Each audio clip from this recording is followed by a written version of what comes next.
Cześć, zapraszam dzisiaj na prezentację kolejnego mocnego gamingowego laptopa od marki Dream Machines. Ceny i konfigurator macie jak zwykle w linkach w opisie filmu. Na wstępie zachęcam do zostawienia łapki w górę, będzie mi bardzo miło i zapraszam Was do oglądania. Zaczynamy!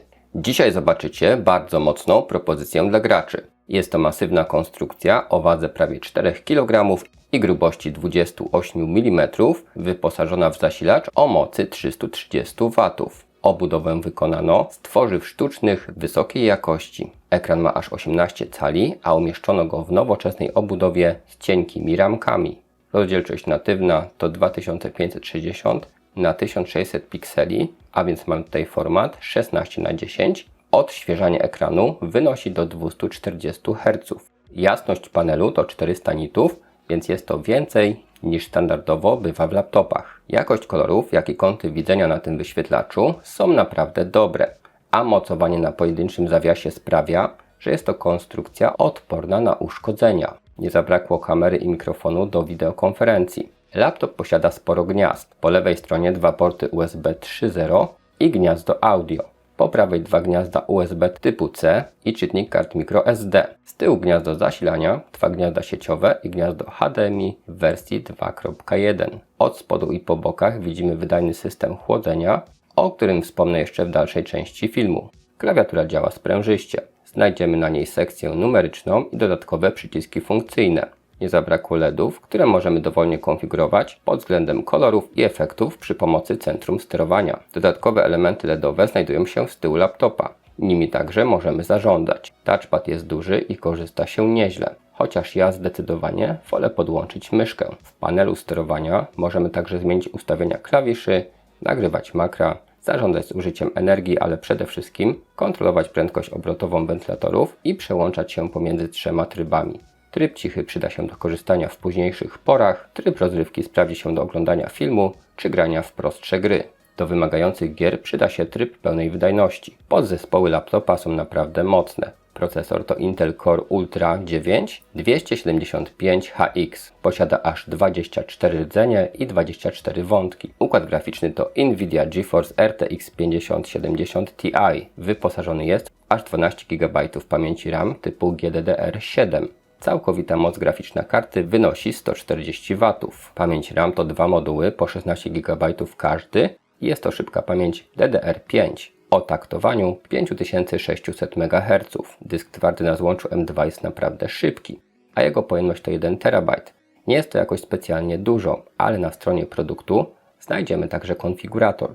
Możemy tam zmienić parametry laptopa, np. dodać większy dysk albo drugi dysk, zmienić ilość i rodzaj pamięci, czy dokupić kolejny rok gwarancji. Jest tego więcej. Zachęcam do sprawdzenia. Odnośnie łączności, to oba porty LAN mają przepustowość 2,5 gigabita, a transmisja bezprzewodowa w standardzie Wi-Fi 7 również sprawdza się nieźle. Odnośnie hałasu, to w trybie cichym laptop jest praktycznie niesłyszalny. W trybie rozrywkowym szum wentylatorów nie jest uciążliwy, grając w proste gry czy oglądając film. Jednak podczas zabawy z wymagającymi tytułami laptop staje się naprawdę głośny. Maksymalny uzyskany poziom hałasów wynosił aż 60 dB, ale to było przy ręcznym ustawieniu obrotów na maksimum.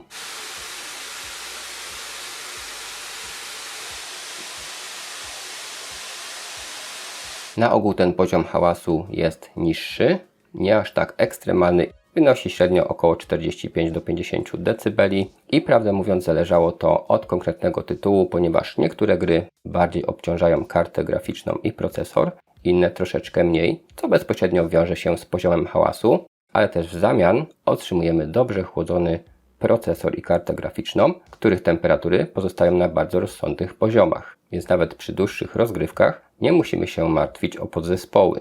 Wydajność na baterii nie powala, uzyskamy maksymalnie kilka godzin pracy i to przy niskim obciążeniu i zmniejszoną jasnością ekranu. Zakres pracy będzie wynosił od godziny do nieco ponad 3 godzin w zależności od obciążenia. I trzeba zaznaczyć, że bez podłączonego zasilacza moc procesora i karty graficznej będzie drastycznie obniżana nawet w trybie pełnej wydajności. Jest to spowodowane tym, że wyższe taktowanie tych podzespołów spowodowałoby bardzo szybkie wyczerpanie baterii. Dlatego zapomnijcie o pograniu w bardziej wymagające tytuły, gdyż możecie nie uzyskać płynnej rozgrywki bez bardzo mocnego obniżenia szczegółowości czy rozdzielczości do Full HD. No ale teraz dużo bardziej pozytywna informacja, ponieważ podłączenie zasilacza powoduje, że nawet gry z zaawansowaną grafiką działają niezwykle płynnie, a jakość obrazu jest niesamowita.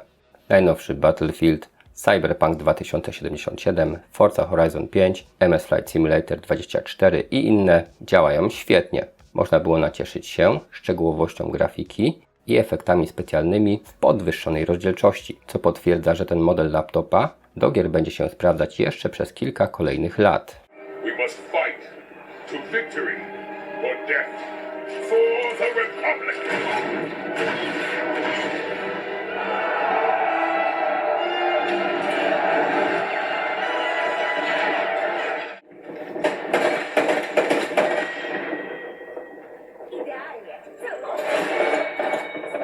Sometimes when you're here, I can feel no doubt, 'cause you keep me where the stars are found. It doesn't really matter, 'cause you're here with me now. Okej, mam nadzieję, że ten film Wam się dobrze oglądało. Starałem się tutaj zawrzeć tak i pozytywne cechy, czyli mocne strony tego modelu, ale także wspomniałem o kilku mankamentach, tak więc myślę, że będziecie mieć jasną sytuację odnośnie tego, czy ten właśnie laptop spełni w 100% Wasze oczekiwania. Zajrzyjcie na stronę Dream Machines, gdzie laptopów do wyboru jest naprawdę dużo. Będę wdzięczny za zostawienie łapki w górę, za subskrybowanie kanału, żeby być na bieżąco, czy udostępnienie tego filmu. Na dzisiaj to wszystko. Dziękuję za uwagę. Trzymajcie się. Dream Machines. Laptopy dla graczy, akcesoria gamingowe i nie tylko. Linki do oferty w opisie filmu.